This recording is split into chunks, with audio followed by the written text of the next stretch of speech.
Alex, we're talking about adult learning, and we've done a series of videos about that. And it just struck me the other day when I recalled a story, and it was after I'd finished a program with a group, and it was a series of programs that this group had been on.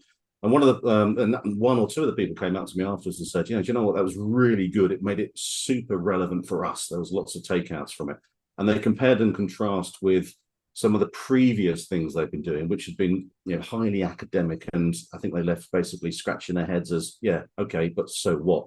So let's just talk a little bit about what's the importance of the so whats when it comes to adult learning from your perspectives.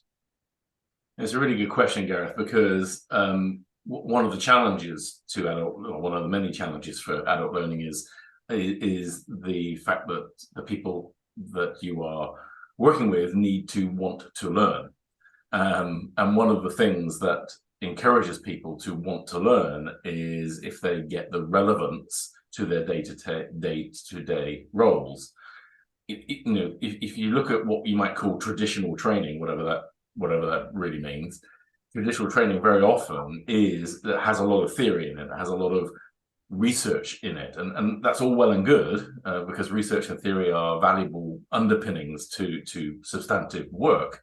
But if people cannot make the link between that and what they do day to day, it's very relevant that that will impact their behavior in any way. So the relevance to them is the biggest so what factor, if you will, when it comes to adults willingly engaging to learn. And if they are convinced about the relevance, it's much more likely that they will put the energy into trying to apply it. And one of the things that I find when I'm working with a group of adults is the best way of doing that is engaging them around that topic. And what I mean by that is, you're not a teacher, you are a true facilitator of their interest, their experience, so that they are able themselves to make those connections between what it is that they're there to learn and actually then the motivation to actually put the effort in and then apply it to the day-to-day working.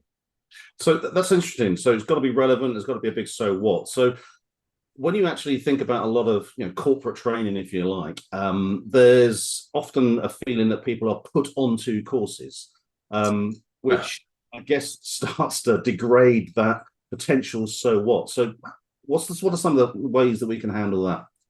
But it is interesting, and if you think about typically people who are in an adult classroom, on a training course, you'll get a lot of people who will be very willing participants, but you'll also get people who are resistant to it for lots of reasons. And it could be because they've got lots of experience and feel that they don't need to learn. It could be because they feel that they've been, as you say, put on the course and they haven't had any choice in it. The key to it is your responsibility as a facilitator is to breach that translation gap. So the translation gap between what's in it for the organization, which is why they've paid you to come and do that work, but more importantly, what's in it for the individual.